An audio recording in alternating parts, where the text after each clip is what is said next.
So hello everyone, welcome back to my channel. So today we are going to start our first lecture of scalars and vector. So let's start.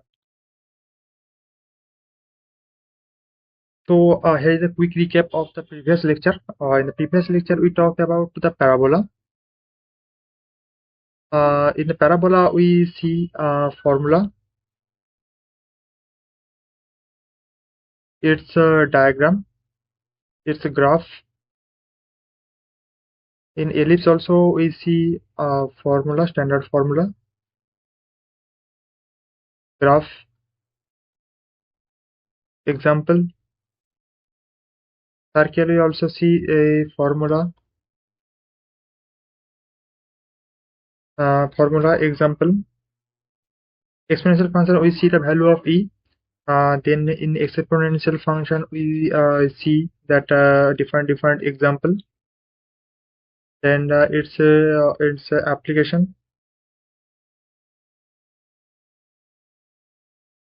we see graph, diagram.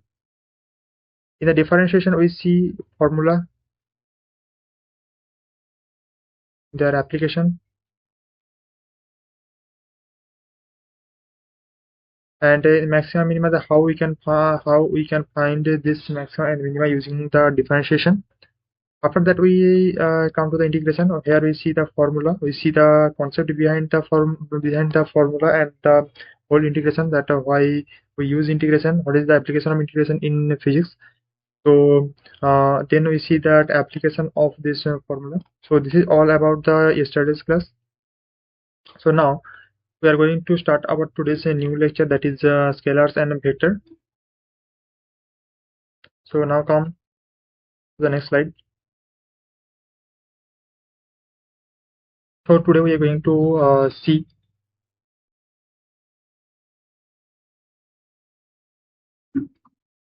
scalar and vector intro, their representation,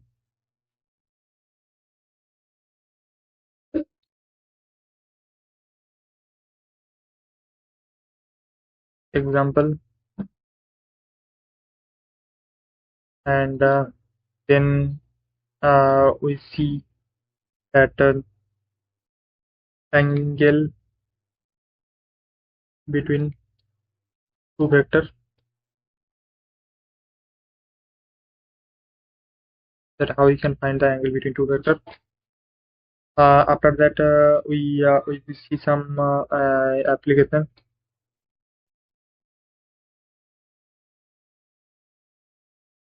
of the angle between two vectors, that how we can find the angle between two vectors in different conditions.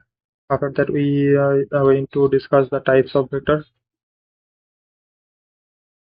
different type we're going to see, and we will represent them also, and we will understand through the example. And then we study a law that is called the polygon law, right? So yes, that is the all about to discuss. So let's start. So now we are going to start our scalars and vector part. In the scalar and vector part, before we start this scalar and vector, we have to know at first that what is physical quantity, because we have to find that this physical quantity is scalars or vector. Or that is why we have to know what is physical quantities. So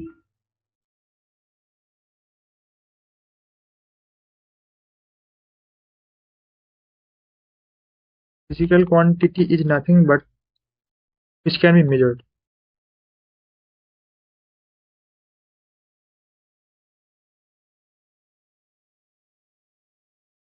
Which can be measured as a physical quantity. Now come to the scalar and vector. So what is scalar? The physical quantity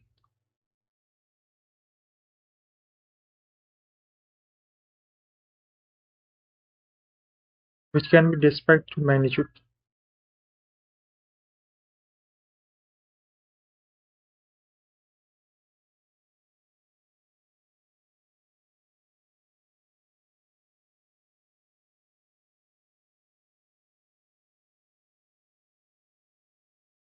For example, we can say that time, length, that's why we can say the speed,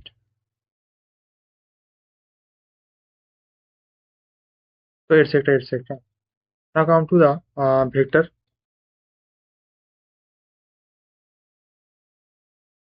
Vector is nothing but it is the physical quantity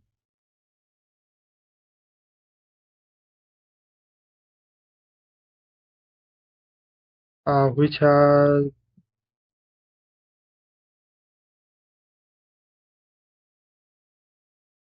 both magnitude,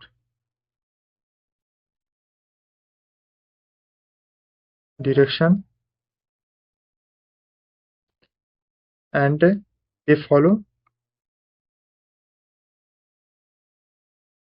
vector algebra.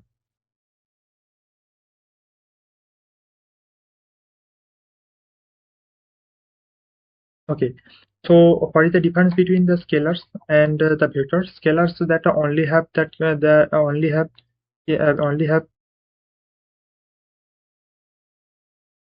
only have magnitude, but to be a vector, a real quantity must have three things.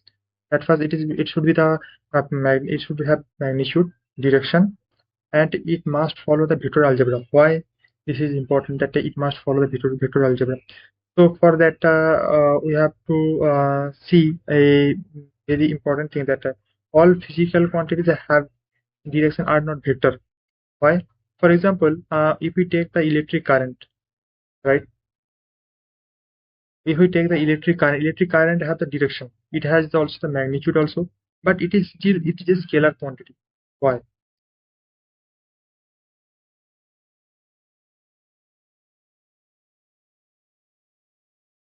Why? Because it cannot be added or multiplied using vector algebra. So to be a vector, it's not only important that it should be it should have the magnitude and direction, but it also follow the vector algebra formula. So for this, that or that the electric current is not a vector; it is a scalar quantity. So here is some of the example you can say. This example you should remember that this is the physical quantities that neither vector nor scalar. Example key density, relative density, viscosity, frequency, pressure, stress or strain, modulus elasticity, Poisson's ratio, moment of inertia, specific heat. Okay, so let me correct the spelling.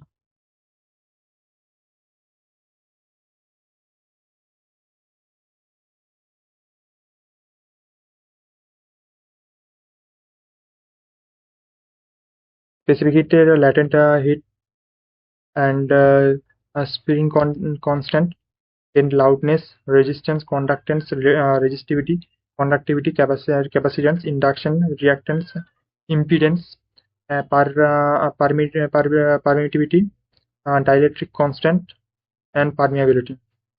So these are some examples that these are not scalar, not vector. So if examiner gives some question like what is scalar and what is a vector, then identify it. Then they can put this example in the option. Then you may confuse that this may be the scalar or vector, but not.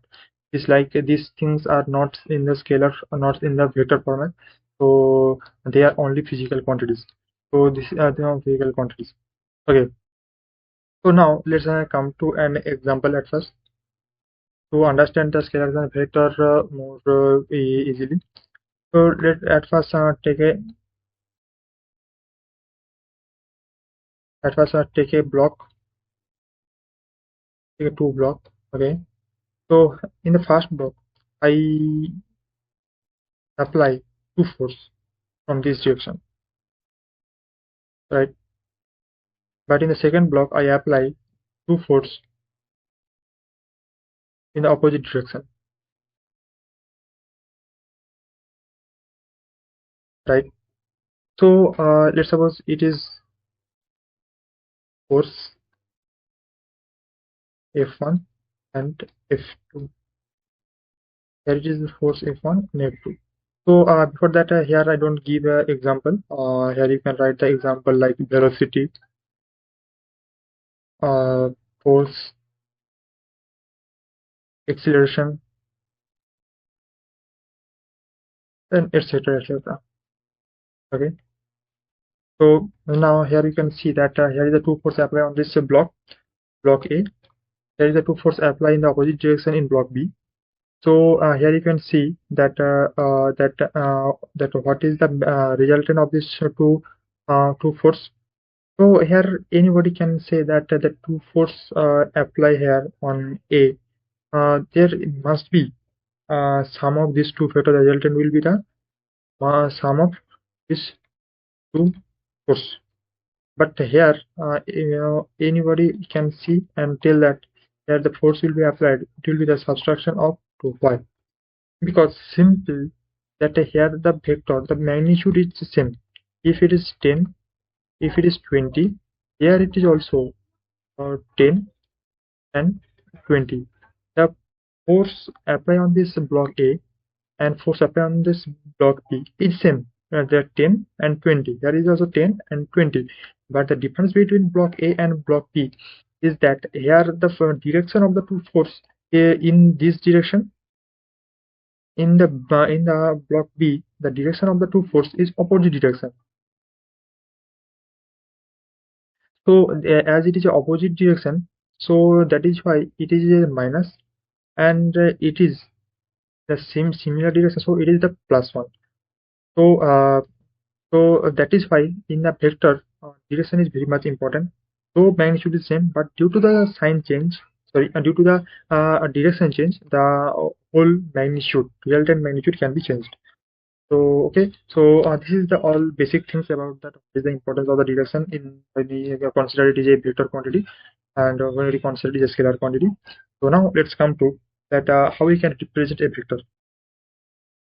So now here we represent a vector. How will we represent a vector?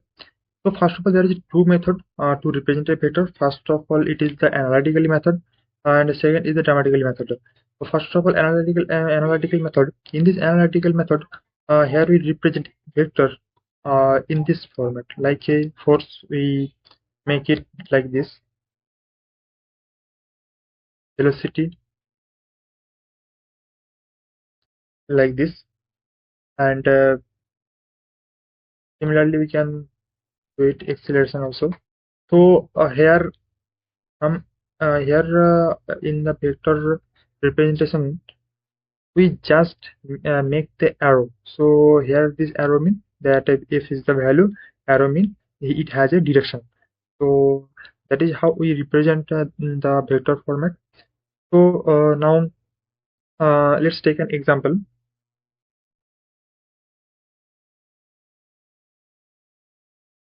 Let's suppose you walk in the street. You start from your home and went to market.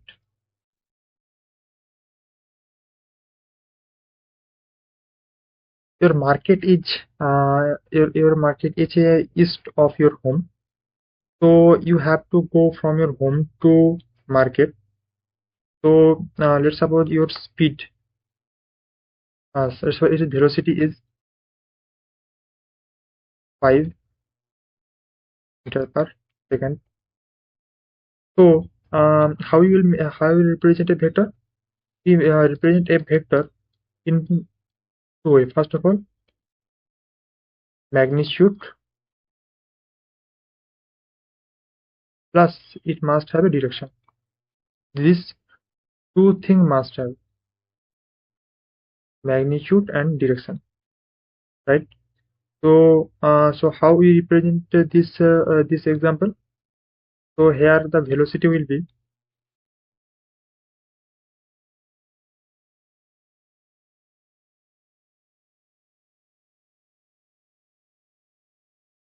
five meter per second towards east. Here 5 meter per second is the magnitude and east is the direction. It is the eastward direction. Okay. So let's suppose it is the east, it is north, it is south, it is west toward east. So here it is the magnitude, it is the direction. So that is how we represent a vector analytically. Now come to the dramatically. How we dramatically represent a vector. So for that, let's take, okay. Grammatically, we represent like this. It is a vector. The length of this, if the length from here to here will show the it is magnitude. The how much the length of this arrow, that will be that will actually indicate its magnitude. So it say about the magnitude, and its head. It is called head. It is called tail. Okay. It is called tail. It is called head. Right. So its head, there is an arrow. So this arrow, the arrow show the direction, that in which direction this vector, this physical quantity I'm going. So this is how we are using this a grammatical format. We actually show that a vector can be represented also in this format also, right?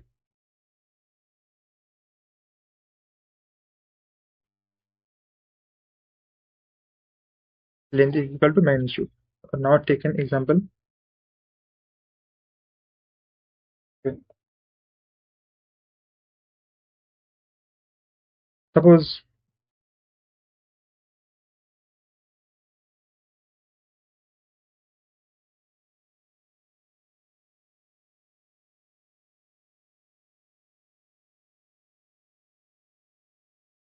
velocity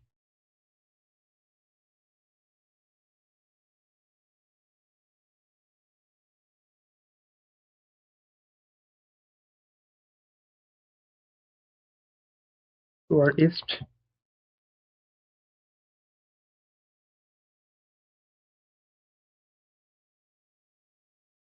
towards north.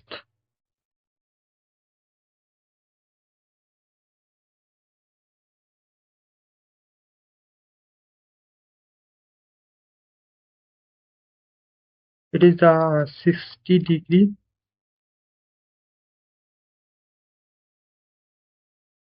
northeast.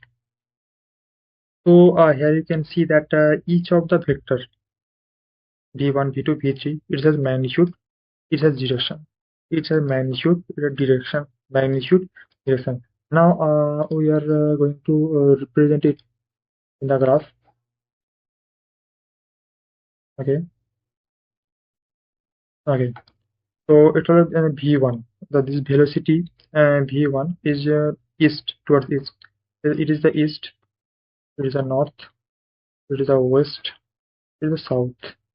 Okay, 10 meter per second. So what we learned that in the dramatically format, the length represented is magnitude. Here is a 10 is here, it is not on the scale. So we let's take that up to this point, it is 10, right? It is 10. So length will show its magnitude. Then if it is 10, so 15 will be more than this length, right? Because length represents magnitude. So let's suppose it's not on the scale, so take it like this. It is more than 10, so I think here it can say that it is 15 meters per second. It is 10 meters per second. Now another V3 told about 20 meter per second. So 20 meter per second, it also represented in the length also. So length will be double of this length. This 10 its double length will be 20 meter per second, right? Here, okay. Yes. 10. Now why I make this, because its direction is 60-degree northeast. So this is the in between this quadrant, the north and east, every point lie in the northeast direction, right? So it is called the 60-degree northeast. That means that 60° northeast. So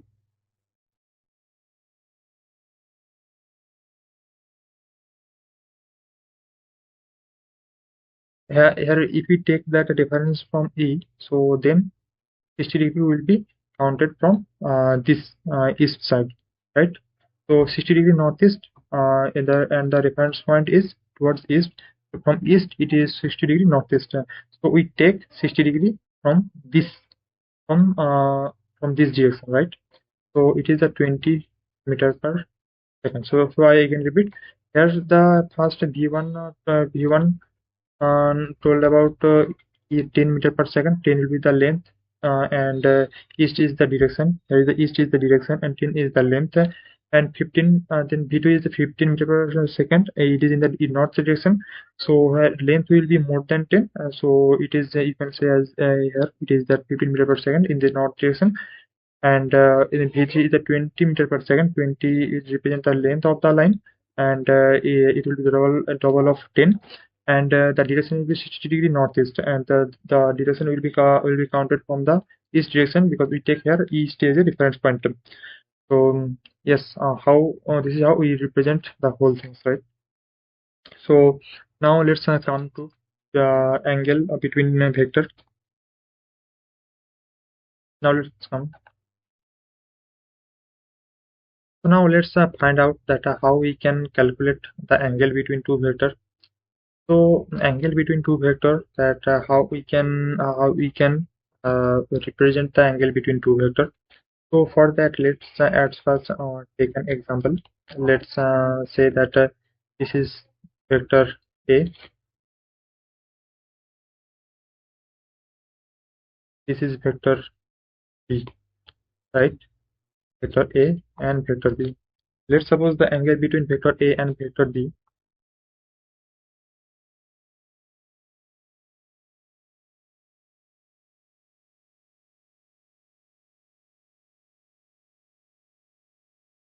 Vector A and vector B is 30°. Okay, so here we can see that it is the head, it is the tail of vector B. Here it is the head of vector A, and it is also the tail of vector N. So here we can see that when we going to find the angle between two vectors, we have to first see that whether the tail of two vectors they coexist or not. Okay, here we can see that vector A and vector B coexist here. They meet here actually. So now we can calculate the angle between two vectors. Okay, so now let's take another example. Let's suppose this is vector B, and this is vector A. Okay, so this is vector B, this is vector A. So here we can see that it is the tail of vector B, it is the head of vector B, it is the tail of vector A, it is the head of vector A also. So here also we can find the angle between these two vector A and vector B, that it is the vector A. Let's suppose that this angle is let's suppose 45°. Okay, so we can, from this two example, we can find that there is a two way to find the angle between two vectors. First of all, either connect the two head of two vector or two tail. So otherwise, if there is one vector head and other vector tail meet, then there we cannot find the angle between these two vectors, right?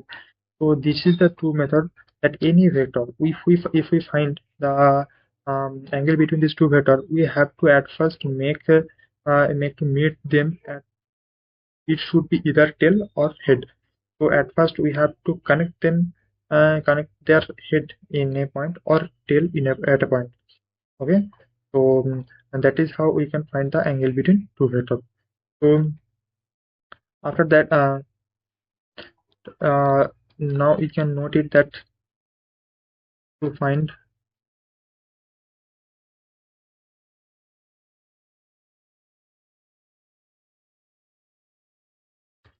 angle between two vectors.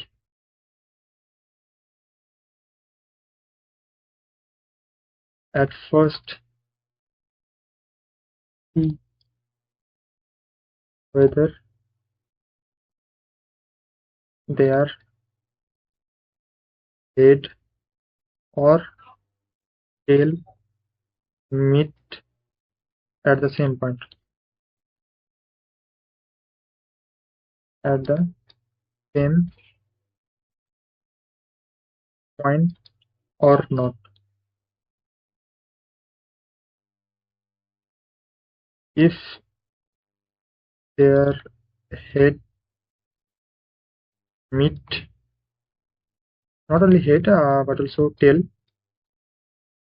meet at one point,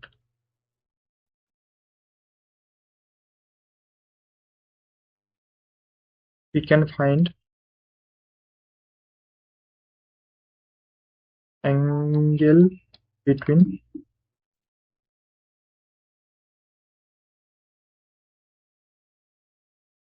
two vectors there. Okay. Now there is another property of vector. As we know that the vector, if it has a magnitude, direction, and it is a physical quantity, and it's follow the vector, so then we can see it is a vector. So now if a vector, let's take take a vector.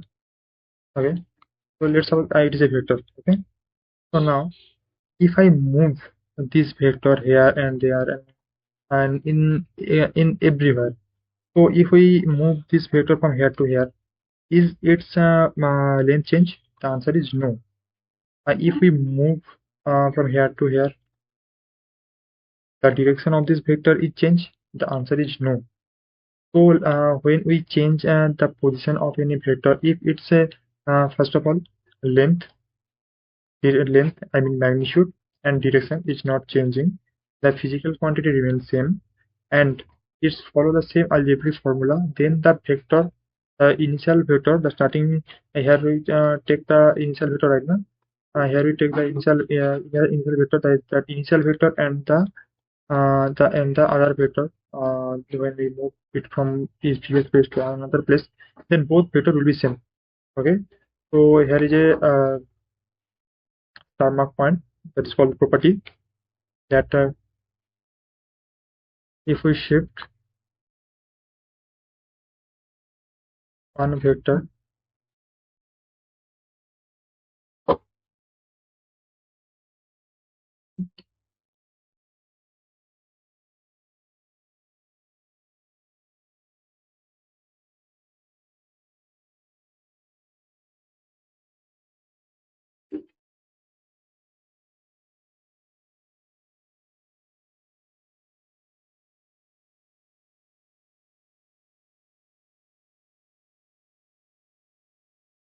and its magnitude direction remain same,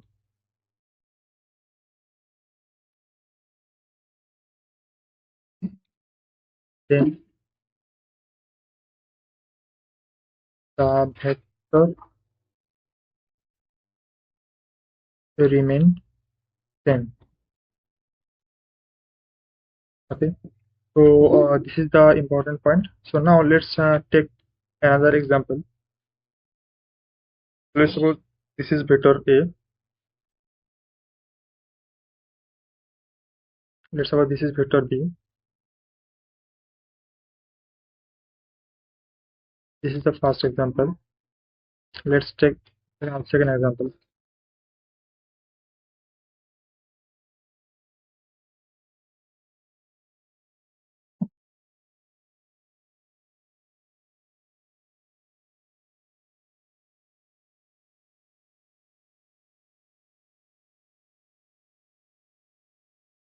Okay.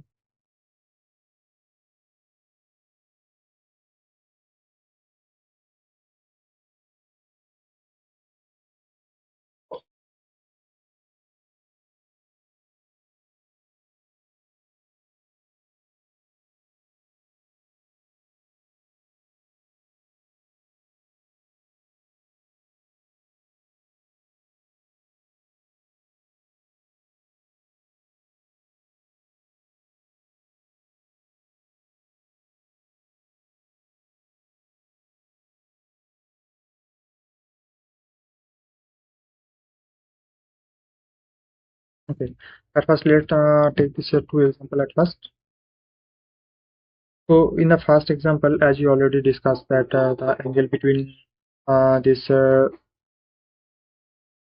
angle between this vector A and vector B, let's suppose it is 60 degree. So here the two tail meets.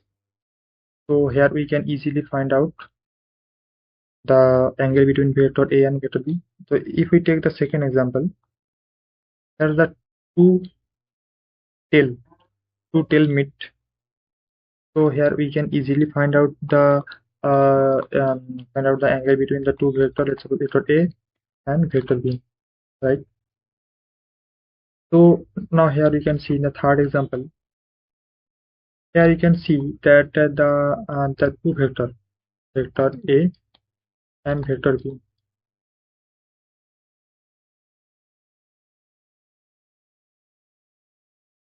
vector A and vector B. Here you can see here is the head of the vector A and tail of vector B meet at this point. So here we cannot find the angle between these two vectors. It is not the angle between these two vectors because here the two head or two tail not does not meet. So for that we have to make alignment such in such a way that two head and two tail meet, so that we can find the angle between vector A and vector B, because here the head and tail meet, not two head, not two tail meet. So for that we have to use this property that if we shift one vector parallelly and its magnitude of direction remains same, then the vector remain same. So for this, what we have to do? We have to do nothing but we have to just shift this vector parallelly, because as you already know that if its magnitude and its direction is not changing, so then we can say it is the same vector. So earlier let's suppose the vector is here. Okay, so now the vector is here, but there is no change in the direction and magnitude. So if earlier the vector is A, then it's also be a vector A.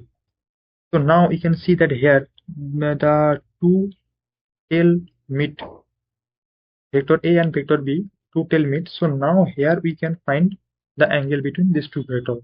Let's suppose here the angle between these two vectors is 60 degree, right? So when the tail and head meet, then we do not take the angle, this angle, as a angle between A and vector B. So for that we have to shift one vector parallelly, so that we can find the exact point where two head or two tail meet. Then on that point we can find the angle between two vectors, right? So yes, so that is how we can find out the angle between these two vectors. Okay, so let's take another example.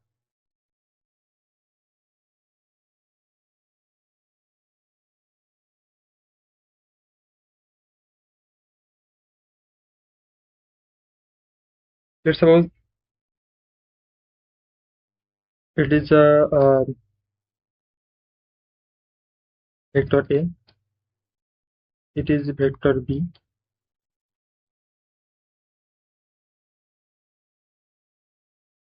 it is vector C.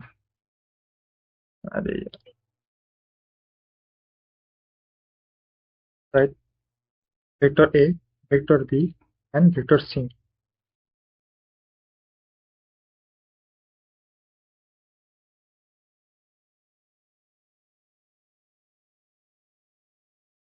Right. So now, so here we can so here we have to find the angle between this A, B, C vector. So let's suppose it is the angle 60 degree. It is the angle 60 degree, the isoscale vector. So let's suppose it is the angle 60 degree, and so now we have to find the angle between vector A and B.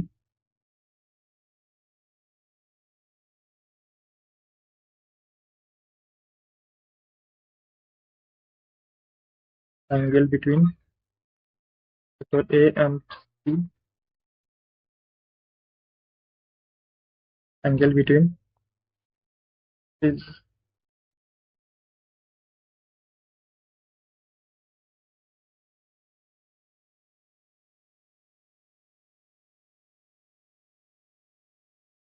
so angle between A and vector B, A and C and B we have to find. So first of all, let's take A and C at first take, because we start from here. So here you can see that A and C, they meet here, and it is the tail of A and C. So here you can easily find the angle between A and C, that is 60 degrees, right?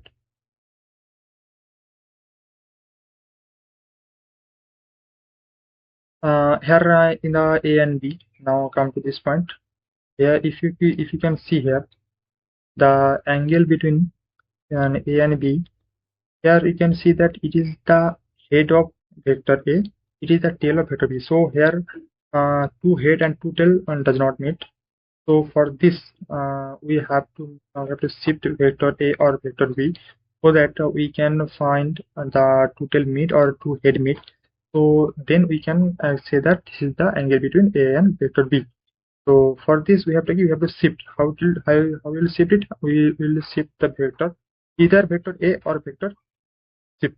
So for this we have to shift the vector, then we can find the angle between them. So let's shift vector A or vector B, whatever you can do.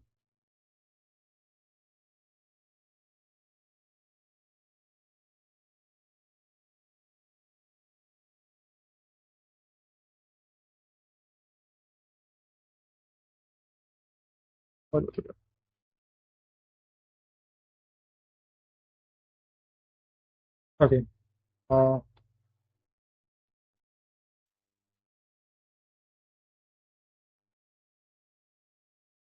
we shift when we shift vector A from here to here, then it will be same like vector A. And now here you can see that the tail of vector A and tail of vector B meet at this point. Now we can find this vector. So don't think that this is this human. Okay. Okay.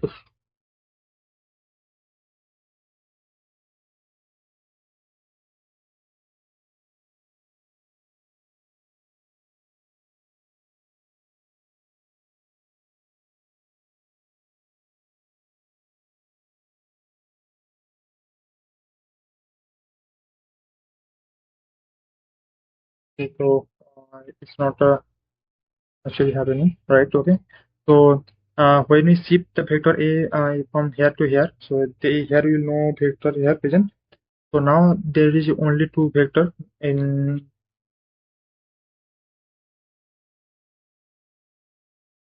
two vector. Those two vector A and vector B meet at this point, and due to this, now you can find the angle between this vector A and vector B. So we know that this total it is a straight line. So total angle is 180 degree. Here it is 60 degree. So 180 minus 60, so it is 120 degree. So it will be 120 degree, right? So now come to the vector A, vector B, and vector C. Vector B and vector C, you can see that the head of two vector B, vector C meet at this point. So here you can easily find out the angle between these two vectors. Okay, so here the angle between vector and vector B and vector C will be 60 degree, right? So yes, this is that. So yes, that is all about the that how we can find out the angle between two vectors. Okay, now let's come to the next thing, that is type of vector. So now we are going to see that different types of vector, that there is a different type of vector on the basis of its direction or basis of its magnitude. We are going to see some different type of vector. So for that, before that, we have to go back to our initial definition. What we say, that a vector must have three things. First of all, magnitude, direction, and it's follow the vector algebra formula, and it must be a physical quantity, right?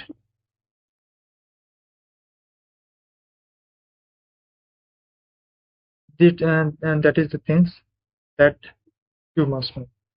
Okay, so let's take an example at first.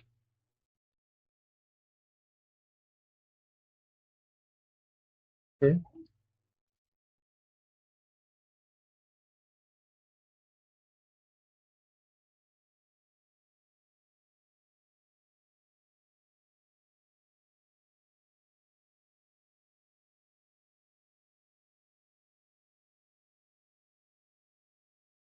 so one example, we're going to understand the each and every type of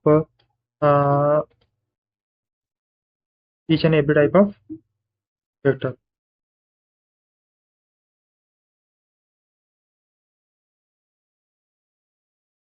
So let's at first make a diagram. Okay, so let's suppose this is vector f1,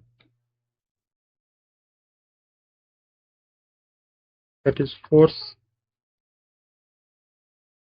It is the f2, it is the f3. Let's suppose this block is running at v velocity, right? Okay, so all these things, force and velocity, they all are vector quantity, right? So now come to the equal vector. So here the f1, f2. Okay, so at first come to the equal vector. So equal vector means its magnitude same,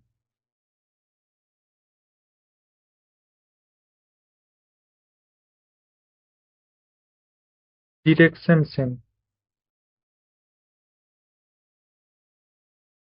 right? And it's follow, obviously I don't write each and every type of question that it follow the vector algebra formula.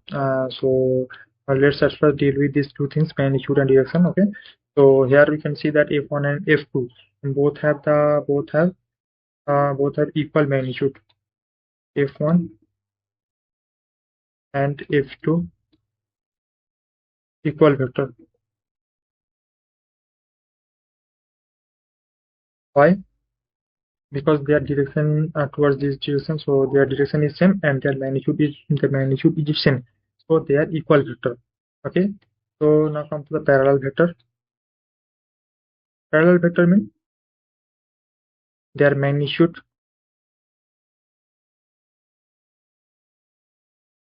may same or may not, but their direction must same. How? So here you can see that f1 and f2. Okay, so let's take here an example that how the two parallel vector look like. Let's suppose this is one vector, let's suppose this is other vector. Okay, so here you can see these two vector, right? These two vector, the direction is same. Okay, so let's take another vector, right? Okay, so this three vector, if you can see that these three vector have equal yeah, they are not equal magnitude, but they have equal the same direction. So because of the similar direction, that we can say it is a parallel vector. Parallel means their direction will be same. Their direction will be same. But if you see the first two first two vector is what? First two vector, their magnitude is different. That magnitude is different. So if their magnitude is different, still they can be a parallel vector, right? Because their direction is same. Now come to the second and third vector. Their direction is same and their magnitude is same, so it's also a parallel vector. Okay, so when the magnitude and direction both is same, then it is also a parallel vector.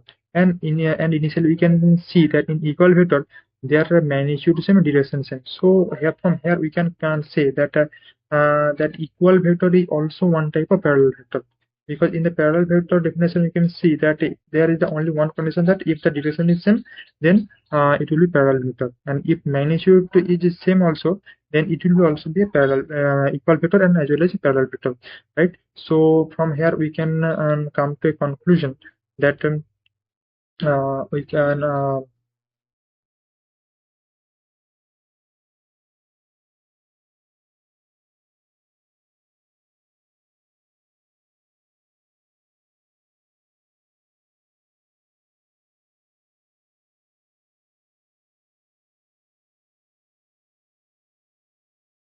all equal vector is parallel vector, right? Now come to the anti-parallel vector. So it is the opposite to the parallel vector. The magnitude may or may not be same, but it is anti. Anti mean opposite. Opposite mean the angle will be angle between two vector will be 180 degree. Opposite, right? So here from this example we can see that f1 and f3, f2 and f3, and v and f3, they all are anti-parallel. Anti-parallel. Why they are anti-parallel? Because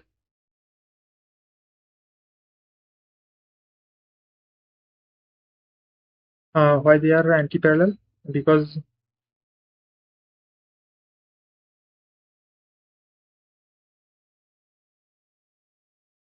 why they are anti-parallel? Because the angle between these two vectors is 180 degree. That or if one vector is in this direction,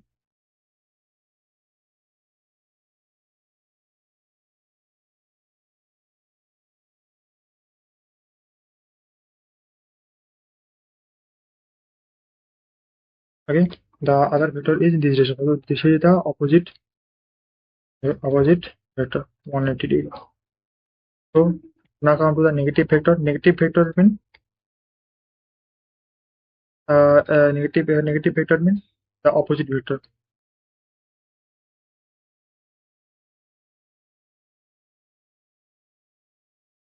Okay. Okay, so there is one thing that I have to tell, that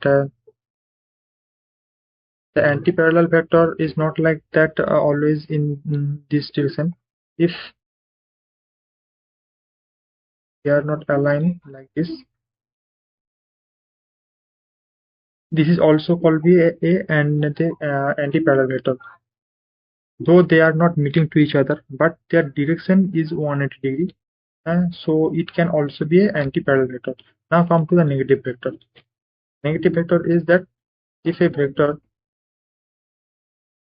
is this a, other vector is, then it is a negative vector, right? If this vector is a vector, then this vector will be minus a vector. Minus a vector. That only difference between these two vectors is the direction. These two vectors only difference in the direction. It is, if it is a positive a vector, then it will be the negative a vector. Okay, so the only difference between these two vectors is the direction. Direction is opposite to it, directly opposite. Okay, the magnitude same, but the direction is opposite. That is why we write it as negative, right? Now come to the co-initial vector. Co-initial vector means the starting point will be same.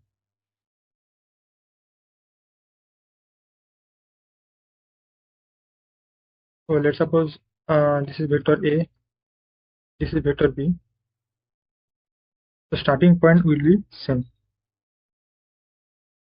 Co-initial. From the name, you can easily find out that initial. Okay, so initially they will be at the same point. Now come to the co-planar vector. Coplanar means same plane. From name, try to identify that what it actually want to say. Coplanar means same plane, right? The plane will be same. Let's suppose if we take a graph, small graph, let's check. Okay, so if it is x, it is y. So in this plane, if it is a if two vector present, let's suppose the vector,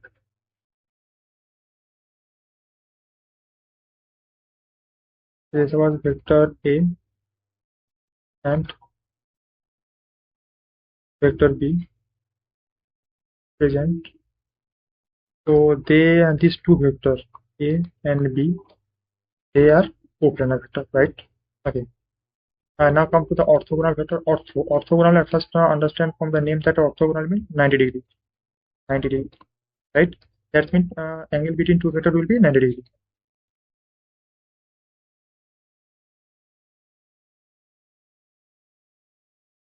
Okay.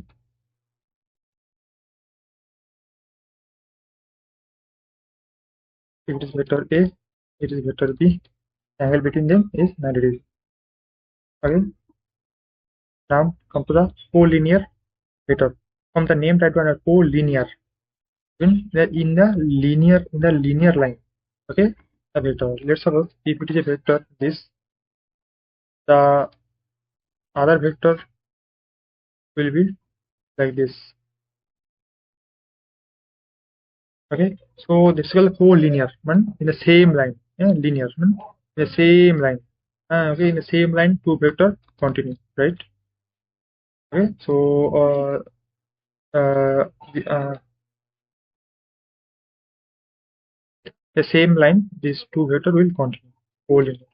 So from here there is a one important concept. This concept is required when you're going to solve some example. So the concept is that let's suppose it is a vector. Okay, it's a vector A. Okay, so if we take the other vector, let's suppose the length of this line, the length of this line is double to this A vector. So and the direction is same. So as the direction is same and its length is double of this length, so here the vector will be 2a. Okay, so because as we know that when the direction is same, and we can, if we just if we multiply the scalar quantity or only the value, then the vector only the magnitude will change, right? So if we multiply 2, 3, 4, 5, 6 something, so then only the magnitude will change, not direction. So if we add here 4, then this length will be 4 times of this a vector, this length, right? So that is how. So only thing that how much we multiply with the vector, the length of this line will also increase in that way. But remember one thing, that the direction will remain the same. Okay. So now if we take another example. Okay. Okay. So here we can see that this vector, the length is same, but the direction is opposite to A. So the opposite direction, we can write it as this.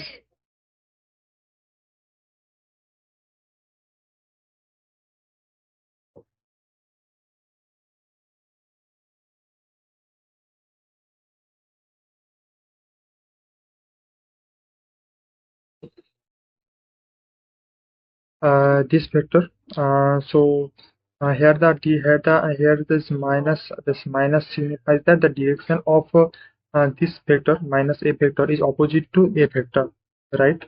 So if we increase the magnitude, right, minus 2a, so minus means that the direction will be opposite to a and its magnitude will be double of a, right? So this is how. Let's suppose if we say that this minus 2a vector is the vector b, right? So what does it mean? So what does it mean? It means nothing but that b vector direction is opposite to direction of a. I repeat, and the b vector direction is opposite to direction of a, and its magnitude is 2 times of a. I repeat once again that if we signify that minus 2a vector is equal to b vector, then what it means? It means that b vector, its magnitude is 2 times of vector a, this vector a, and this negative sign mean that its direction is opposite to vector a, right? So this is all about this the significance of this the diagram the diagrammatically representation of vector. You must remember these things. It will help you, right? So now let's come to the next things. So now we're going to see that what is polygon law. So polygon law is nothing but it is useful to find out the summation of a vector. We use it to find the sum of vector. That just like if we take an example, like if we take a random sum example, we take let's suppose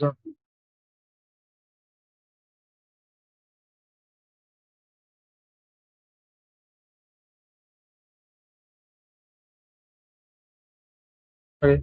So this is all vector that we cannot know that what is the summation of this vector. So to find out the summation of this vector, so for this we need this polygon law, right?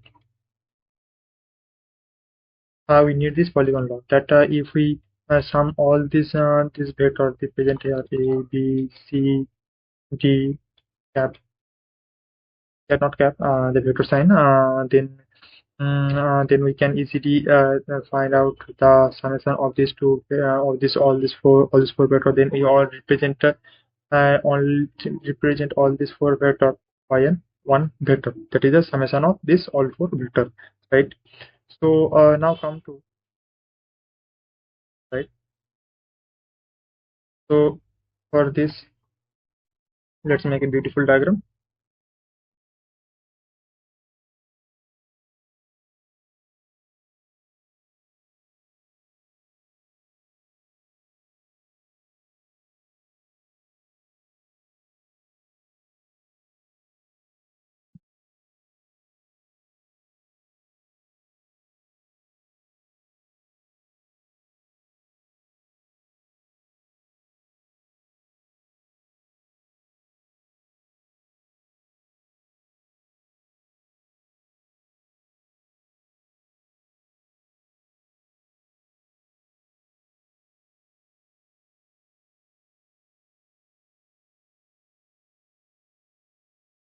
Okay, so here it is a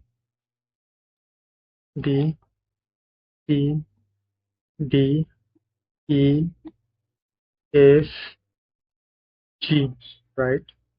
So, so according to polygon law, the what will be the summation of this all this vector a b c d e f g? Nothing but just if we add. Okay, so before that, we have to at first assure that the head of each and every vector will add, okay, will connect with the tail of the the upcoming vector, right? Okay, so here it is a vector of a, so it's now after the a vector b vector start, so the b vector tail should connect with head of a vector, and similarly b and c vector, so b vector head should connect with tail of c vector, c vector head should connect with tail of d vector, d vector head should connect with tail of e vector. In a similar way, e and g, so this condition should must be followed. So after that, now we can easily find out the summation of this all the vector. So to sum up, nothing we have to do nothing but we have to start a vector. that vector till start from the initial vector, and it will connect with the head of the last vector, right? So I repeat once again that if we add this all this vector, then we get a resultant vector. That vector should connect the initial vector, that is A, and the last vector, that is G. Okay, so how it will connect that? The summation or the resultant vector, the tail should connect with the initial vector, and its a head will connect with the last vector. So that is how we can find the resultant. Okay. Okay, so here the resultant is, similarly we have to add like this.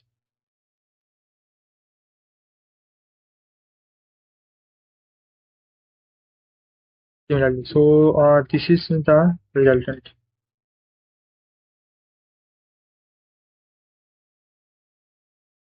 Yes, so this is the resultant, right? So now let's take an example.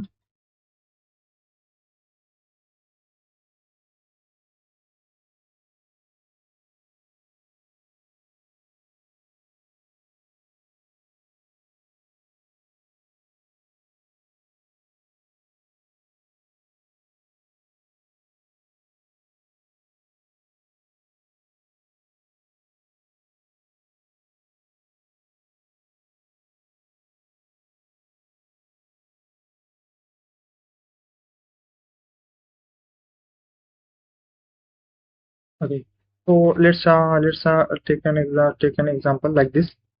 So let's it is the vector A, B, C, D, E, F. So what will be the resultant of this vector? According to the polygon law, so we have to at first see that each vector, head and tail, we have to see that in here you can see that A, then B, then D, then E, then F. So between two consecutive to the vector, we have to see their head and tail. So here you can see that the head of vector A and tail of vector B connect at the same point.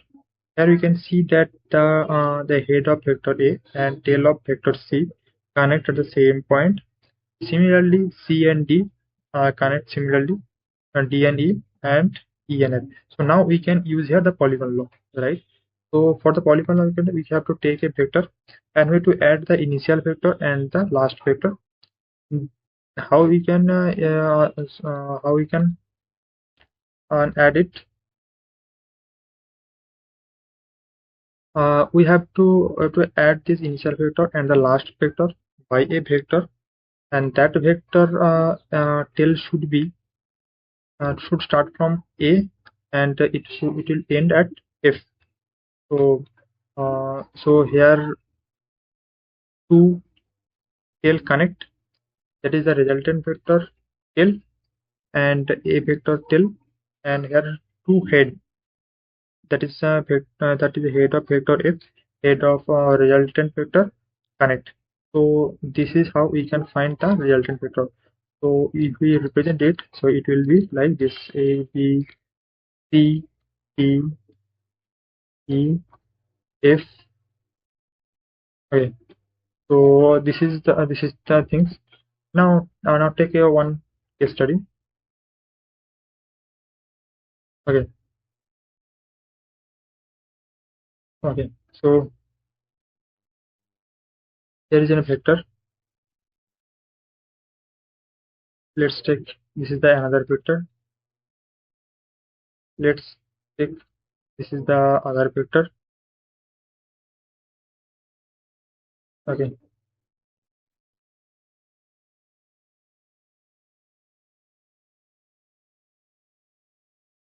Now uh, A, B, C.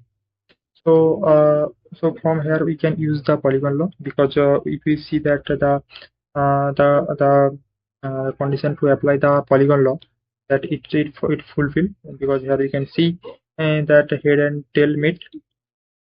So now we'll add initial and last vector so that we can find out the resultant, right? Okay, so let's suppose it is D.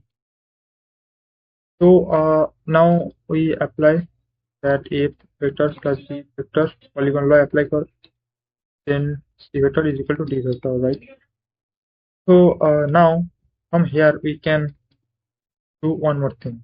But let's suppose,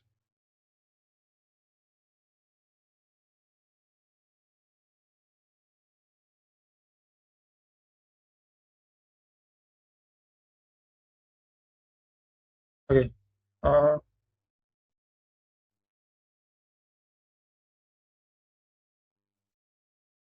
okay. So if we take the negative vector of D vector, what will happen? The magnitude will remain same and its direction will be opposite to vector D. So as you already know, the negative vector, what is negative vector? The magnitude will remain same, the direction will be opposite. So here if we take the negative vector of D, that is minus D vector, then it's then the vector will be in the opposite direction. How? Like this,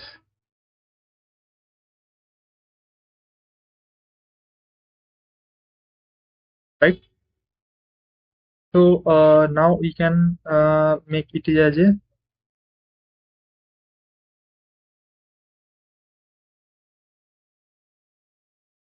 negative vector,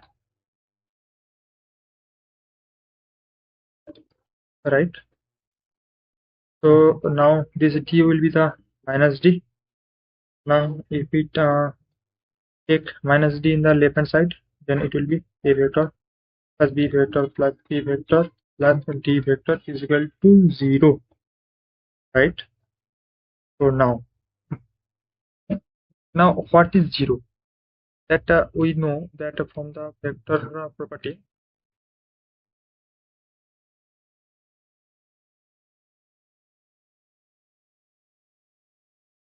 that sum of vector will be a vector. So here you can see A vector, B vector, C vector, D vector, they all sum up. But here we get the 0. It is not a vector. So that means that this property fail here. So that this property is not going to fail, that vector sum will be a vector. So here we make a vector that is called the 0 vector. How we will represent it? We just make it like this. Here we make an arrow so that it signifies that its value is 0 and it has a magnitude, and it has a magnitude. This magnitude is 0 and it has a direction, so that this property remains applicable in all and everything, all and every equation and all and every application, right? So we call it as a 0 vector, right? So this is how the 0 vector concept will concept comes. That when we get this type of problem, that we cannot say that this is only be 0, because then the property will fail, where that vector sum of all vector become a scalar vector.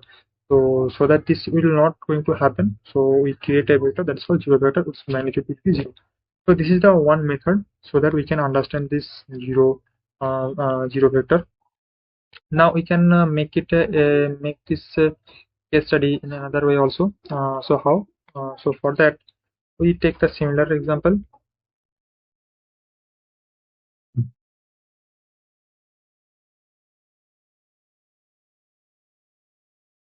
Okay, so this is A, B, and C vector. Now if we take this another vector,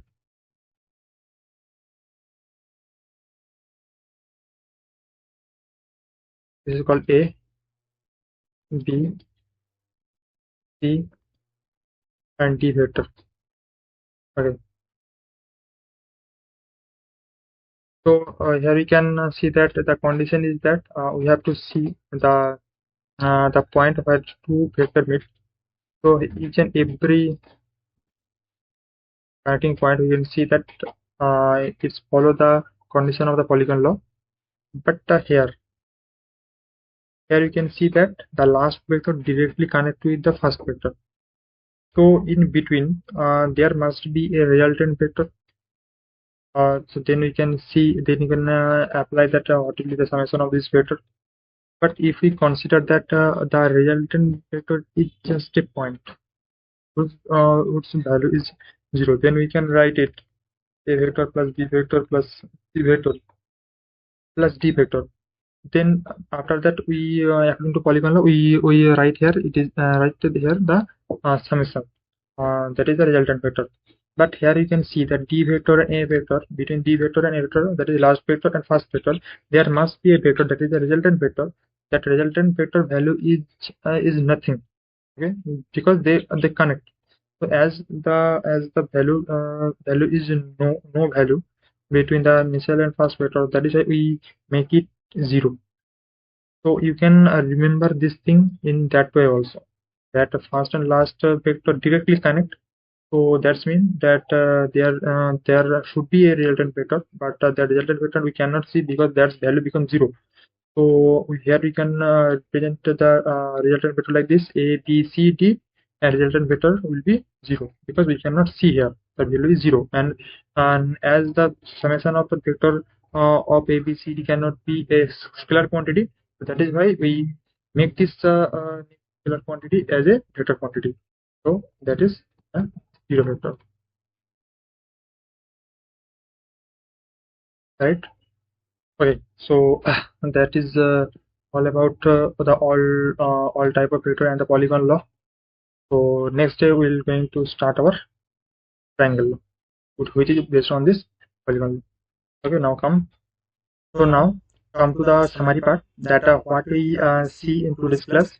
In today's class we see that what is vector, what is scalar, physical quantity,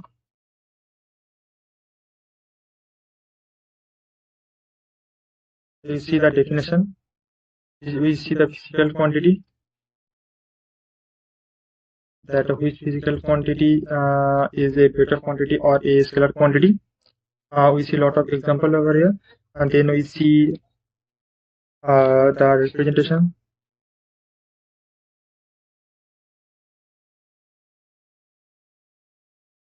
Then representation 2. One is analytical,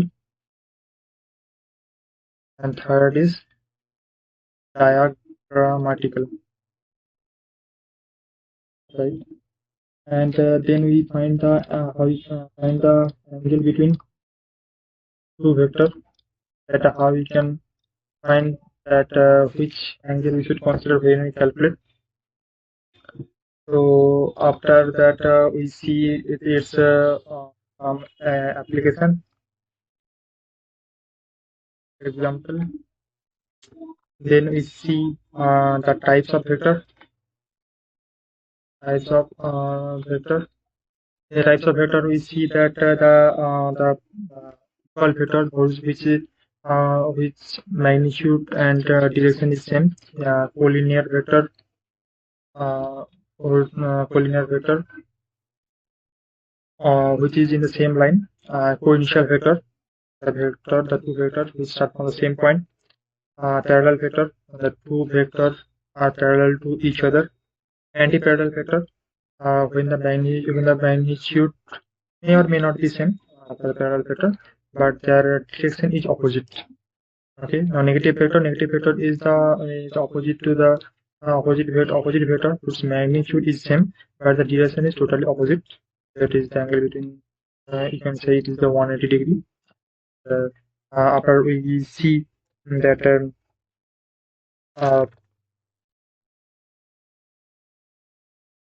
coplanar vector. Coplanar vector, we see that the two vector, when it is in the same plane, then it is called the coplanar vector. Then or see the orthogonal vector, where angle between two vectors is 90 degrees, then it is called the orthogonal vector. So that is all about the type of vector. After we see the polygon law.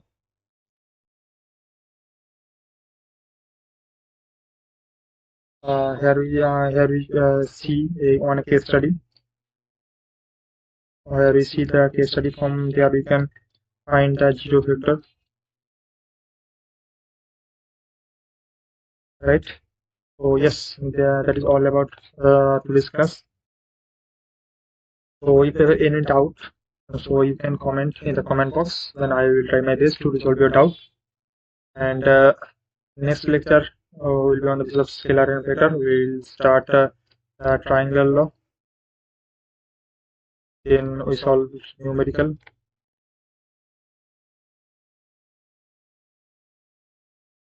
And that is the Telegram channel. Here you can join. You can get the all details and all things from here. So you can you can get all the resources from this channel. So kindly join and share your feedback, and if you doubt you can ask in this channel also. So before ending the session, there is a small quotation. The quotation said, your level of success is determined by your level of discipline and perseverance. So there must be a good discipline and perseverance. Otherwise, your whole journey, whole you can say effort can going to in the negative direction. So and be disciplined, because discipline the only things that can motivate you every day, force you to stay in the study table and study hard. So yes, that is all about from my side today. So thank you, and see you in the next session. Okay, so goodbye.